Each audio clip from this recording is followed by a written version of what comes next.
Hi, this is the VIVO T2 Pro and I'll show you how to create home screen folders on this device.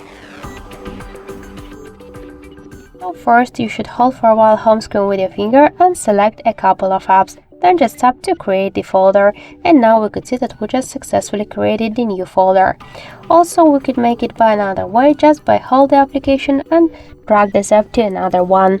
If you want to rename the folder, you could open it and tap on the name and just to enter the new one, for example the apps, or also you could hold for a while the folder, tap to rename, and by the same way just change the name of your folder.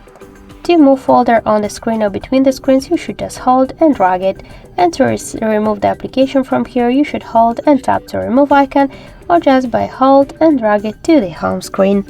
So thank you for watching, and if you like this video, leave thumbs up and subscribe.